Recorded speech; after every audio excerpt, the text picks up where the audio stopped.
Deixa eu ver.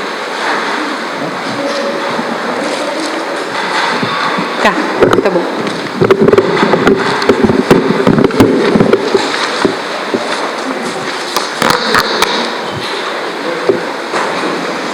Bom dia, irmãos e amigos. Bom dia. Hoje estamos no 5º livro da lista dos profetas menores, Miqueias. Ele é o 33º livro do Antigo Testamento. Uma leitura de 15 minutos, uma leitura eloquente, às vezes difícil de entender, né, quando nós fazemos a leitura sem ter acesso a algumas informações. Mas é um livro muito interessante e eu sempre digo que todos os livros que nós temos estudados sempre terminam na restauração, né? No amor de Deus, na misericórdia, na bonança, apesar de todas as adversidades, né?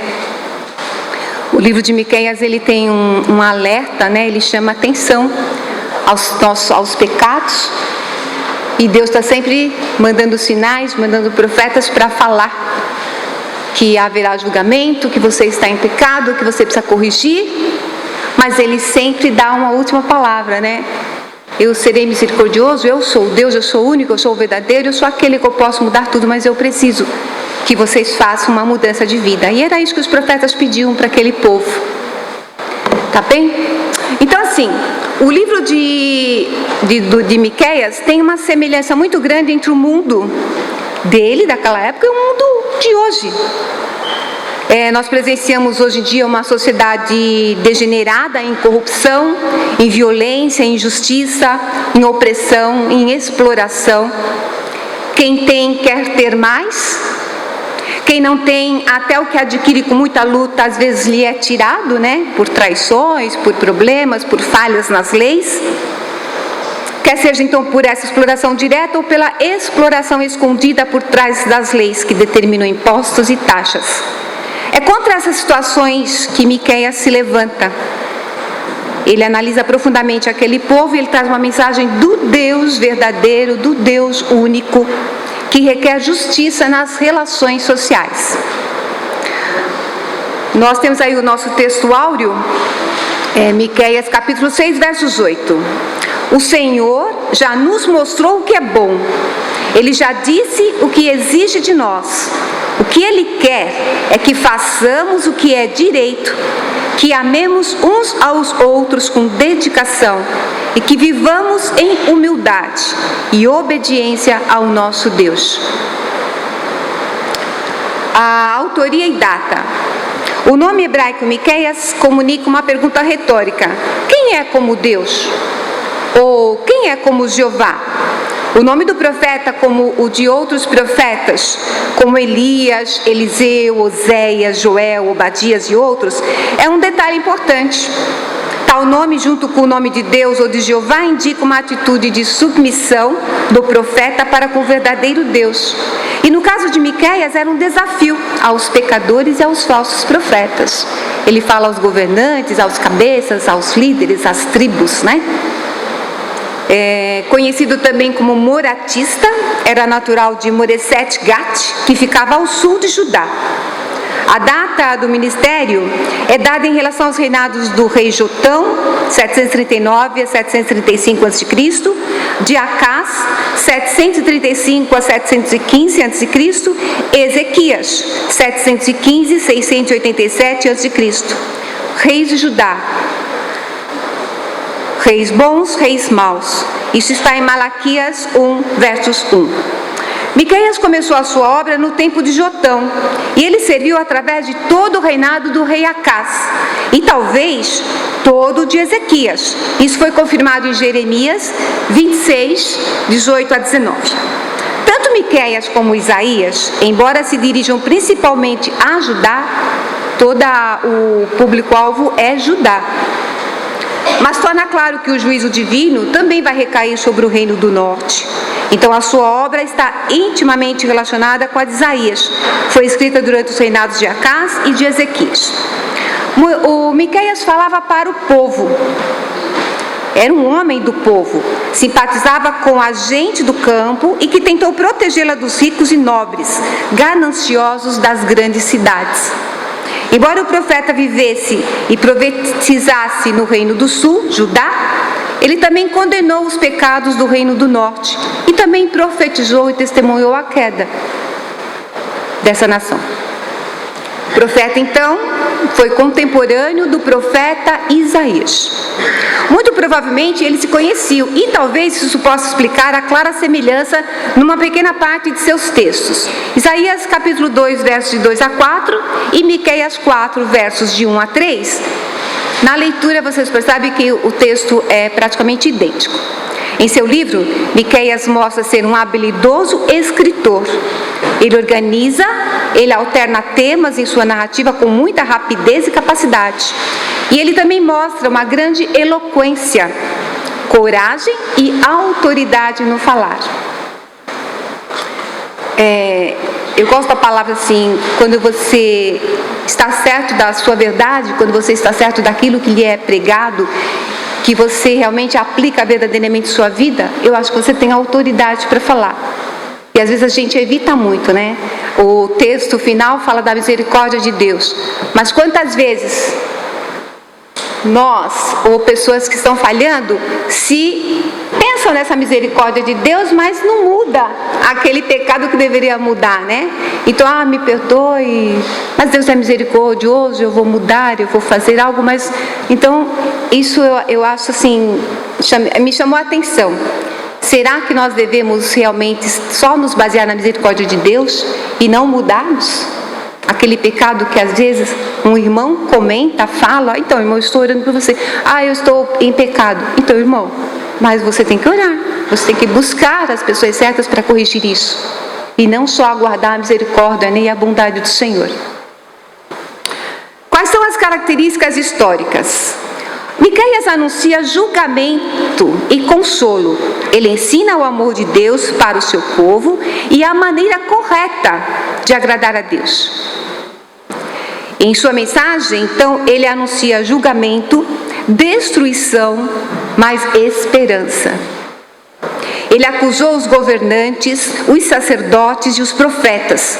A sua mensagem é um alerta a Israel, pois o livro é marcado pelo verbo ouvir e escutar. Em algumas versões tem ouvir, em outras tem escutai. Escutai o que Deus está falando, esteja alerta. Os sinais estão aí, escute, ouça com atenção. Então ele convoca esse povo a escutar a mensagem do Senhor. Então nós temos assim, alguns versículos que iniciam com este verbo, ouvir. Miqueias 1:2, ouvi todos os povos. Ouvi e escutai com interesse, com percepção mental e espiritual e com disposição para obedecer. Era isso que Deus queria, obediência. Ouça os sinais, vocês estão vendo os sinais. Ouça, eu estou pedindo para que você saia disso. Se não vai acontecer, né? Isso, condenação, julgamento, vai acontecer. Então essa é uma palavra costumeira usada pelos profetas para chamar a atenção para suas mensagens. A mensagem está sendo dirigida a todos os povos. A terra e tudo que ela contém deve permanecer atenta. Escola bíblica dominical deve vir presencialmente. A palavra que é dada por um pastor, quando você é chamado à igreja, venha, porque Deus vai falar com você. É um alerta. Então os sinais estão aí, Deus continua nos alertando. A terra e tudo que ela contém deve permanecer atenta. O povo devia prestar atenção enquanto a mensagem fosse proclamada. Depois nós temos Miqueias 3:1 e 3:9, ouvi e escutai, cabeças, líderes de Jacó. Miqueias 6:1, ouvi agora o que diz o Senhor. Ouvi montes, ouvi, ó tribos. Miqueias então chama a atenção aos governantes de ambas as nações para que ouçam com entendimento e se disponham a mudar. Primeiramente atacando os líderes políticos, ele pergunta se não é da obrigação deles conhecer a justiça por experiência. Deus repreende e adverte a cidade de Jerusalém. Foram dias na leitura, que não é uma leitura fácil de fazer, mas foram dias de inquietação, de insegurança e dificuldades, especialmente para os camponeses e habitantes das cidades pequenas. Os exércitos importunos que passavam e que não raras vezes invadiam as vilazinhas fazendo escravos, os seus habitantes estabeleciam um estado de guerra. As condições políticas em Israel e Judá não podiam ser piores. Os governantes, os ricos, os sacerdotes, os profetas eram coniventes nas capitais e eles sentiam-se seguros dentro daquelas fortalezas e usavam de todo o seu poder para oprimirem os pobres. Os camponeses não tinham proteção nem dos assírios e nem dos funcionários públicos de sua própria nação. Então Miqueias se dirigiu a esses, defendendo a causa dos oprimidos, destemidamente seguindo a liderança do Espírito de Deus, e ele pregou com risco de sua própria vida. As mensagens de Miqueias refletem as corrupções prevalecentes. Suas alusões aos assírios mostram qual era o assunto principal daquele tempo. E foi nesse contexto de desigualdade e corrupção que Deus levantou o profeta Miqueias para anunciar juízo sobre Israel, conclamar o arrependimento em Judá e apontar para a esperança num tempo de crise. O profeta Miqueias trouxe palavra de juízo ao anunciar que Deus usaria a Síria como instrumento de julgamento contra seu povo pecador. E tal como o profeta Miqueias profetizou, os assírios marcharam contra Samaria e a destruíram em 722 a.C., que está no segundo livro dos Reis, capítulo 17, versos de 1 a 6. Os assírios, sob a liderança do rei Senaqueribe, também avançaram contra Judá e chegaram até o portão de Jerusalém, conforme Miqueias 1, versos de 8 a 16. Mas durante o cerco da cidade de Jerusalém, o rei Ezequias se arrepende. E Deus teve misericórdia daquele povo, fazendo com que o exército da Síria recuasse, conforme Jeremias 26, versos 18 e 19. Então a profecia do profeta Miqueias também serviu para preparar os judeus para o exílio babilônico. Então Deus continuava dando o seu e informando: vai haver julgamento, vai haver queda, vocês serão cativos, né? Era isso que os profetas, nós temos isso. Todos os profetas falaram: tome, mude. Então quem que vai alterar teu jeito de ser? Porque vocês vão cair, vocês vão ficar cativos. O profeta então falou acerca da restauração futura de um remanescente de Judá. Essa é a parte que eu mais gosto quando eu leio os livros. Mediante a misericórdia e a graça de Deus. Porque nós estamos aqui, eu me sinto assim, faço parte desse povo restaurado, né? Deus me deu o privilégio de aceitar a Jesus, de ouvir a palavra, de me modificar. Então quando você lê os livros como nós estamos lendo, então a gente percebe, né, que nós fazemos parte desse povo. E que a gente precisa tomar muito cuidado para não cair. Muito cuidado, porque é um simples ato, uma simples atitude, né? Então, apesar do julgamento divino do seu pecado, o povo da aliança seria libertado, seria restaurado e seria abençoado. Mas o cumprimento pleno da profecia de Miqueias sobre um tempo de restauração, libertação e paz é alcançado somente em Cristo. Então Miqueias profetizou que a casa de Davi seria erguida mais uma vez depois do cativeiro e reinaria sobre o mundo inteiro, trazendo paz para o povo de Deus, que é o capítulo 5 que vocês devem ler, que é justamente a profecia sobre o Messias. Esses acontecimentos tiveram início na primeira vinda de Jesus e alcançará sua plenitude com o seu retorno. Agora nós vamos para o esboço do livro. Miqueias, capítulo do 1 ao 3, vai falar de julgamento e de condenação. Miqueias profetiza sobre os juízos e a ruína que recairiam sobre os israelitas, inclusive aqueles que moravam em Samaria e em Jerusalém. Ele identifica os pecados da idolatria e da opressão dos pobres pelas classes altas, como as razões da destruição iminente dos israelitas. E também condena os líderes religiosos corruptos que ensinavam por dinheiro. Estamos sempre sendo lembrados, né? Das autoridades que estão por aí usando o nome de Deus e ganhando dinheiro por isso. Levando famílias, né? Ficam presas em busca de sinais, em busca de prosperidade. Mas pessoas que precisam ouvir realmente a verdade, que é a palavra do Senhor. Miqueias 4, capítulo 4, capítulo 5. Aí ele fala de restauração e de consolação. Miqueias profetiza sobre a restauração de Israel e também profetiza que o Messias nasceria em Belém. Nesses capítulos, Miqueias desenvolveu claramente os ensinamentos da promessa dada a Abraão. Israel devia ser castigada por causa do seu pecado, e imediatamente. Mas futuramente o cativeiro viria, mas depois Israel seria restaurada. Haveria um retorno, ele diz. E houve realmente esse retorno, embora apenas para um remanescente.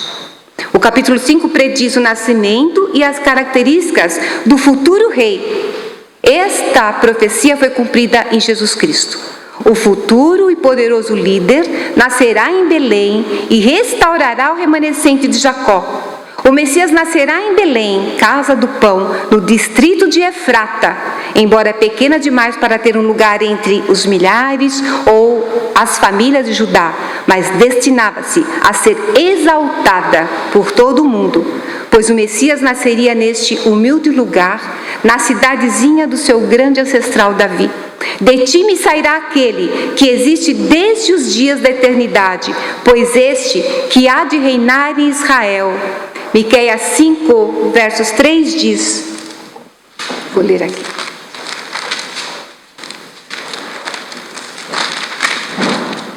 Versos 3 assim: por este motivo, os israelitas ficarão abandonados sob o domínio do inimigo, até o tempo em que aquela que está em dores de parto tiver dado à luz, quando o restante dos irmãos do governante voltará para unir-se aos israelitas. Aqui está em dores, refere-se a Israel em aflição, ou a mãe pessoal daquele que virá. Esta última interpretação é a preferida. Então haverá um retorno desse povo restante, desse remanescente. Haverá um retorno desses irmãos, companheiros dos judeus, para Deus e para o lar. Miqueias 6, capítulos 7, 6 e 7, vai falar então de arrependimento e sentença. Então ouvimos o julgamento e a condenação, ouvimos que haverá restauração e consolação, mas que haverá arrependimento, mas também uma sentença. Miqueias descreve algumas das maneiras pelas quais Deus abençoou os israelitas. Ele ensina a seu povo que viver a justiça, que amar a misericórdia e seguir ao Senhor são mais importantes do que fazer sacrifícios e ofertas. Amar a Deus com todo o seu conhecimento, né? Com toda a mente, com todo o coração. Miqueias testifica que Deus ele é compassivo e perdoa os pecados daqueles que se arrependem. Ele encerra o seu livro louvando a Deus por sua misericórdia. E aqui ele destaca os seguintes fatos sobre o Senhor, que é dos versículos, capítulo 7, versos 18 a 20. Ele fala que Deus é único, que Ele perdoa pecados, que Ele não retém a sua ira para sempre, que Ele tem prazer na misericórdia. E a misericórdia de Deus é uma das qualidades essenciais do caráter de Deus, demonstrando o amor dele para com as suas criaturas. Provamos as misericórdias do Senhor no livro de Salmos 136. As misericórdias do Senhor se renovam, duram para sempre. Deus mostra então compaixão ao seu povo e manda embora os pecados do povo. Cumpre fielmente as promessas feitas a Abraão e Jacó. Então esse é o livro do profeta. É essa a ideia que nós devemos ter. Que Deus dá o alerta, chama Miqueias para falar com esse povo, pede o arrependimento, que haverá uma bonança, que haverá uma restauração, mas que mesmo assim eles vão passar um bom tempo cativos. Então, concluindo, o livro de Miqueias nos ensina que Deus repreende e consola as pessoas de Judá, apelando a que obedeçam a sua vontade. O tema central do livro está resumido no texto áureo, que é Miqueias 6:8. O Senhor já nos mostrou o que é bom. Ele já disse o que exige de nós. O que Ele quer é que façamos o que é direito, que amemos uns aos outros com dedicação e que vivamos em humildade e obediência ao nosso Deus. Irmãos, Deus não pede nada além de que andemos com Ele. O resto é consequência desse andar. Então Deus espera de nós uma vida reta e santa, cheia de sua graça, de suas bênçãos, mas os nossos pecados nos separam de Deus, que com a sua misericórdia nos chama de volta. E cabe a nós assumirmos essa responsabilidade. É isso, que Deus possa nos abençoar. Para a reflexão, o profeta Miqueias escreveu para os habitantes de Judá com o propósito de adverti-los de que, caso não se arrependessem de seus pecados, o juízo iminente de Deus recairia sobre eles, porque eles haviam rejeitado a sua lei e seu amor. Deus continua ativo neste mundo e não permitirá que o pecado prejudique os seus propósitos. Em Miqueias, nós devemos buscar a beleza de Deus e sua misericórdia, mesmo que para nós esse amor tenha que ser em forma de justiça, porque nós somos pecadores. Então é aquilo que eu falei, nós não podemos apenas nos basear na misericórdia de Deus, porque Deus é justo, é soberano e Ele dá, Ele faz, Ele julga, e Ele nos dá uma sentença. Então é necessário que você mude, que você busque se corrigir. E às vezes a busca no corrigir, irmãos, não depende só de nós, de colocar o joelho no chão. A busca de se corrigir depende de nós procurarmos o nosso pastor, o nosso irmão, ou um líder que possa te ajudar. As pessoas têm o hábito de, eu estou em pecado, irmão, ora por mim. Mas eu acho tão importante quando você conversa com alguém sobre um problema maior que você tenha, né?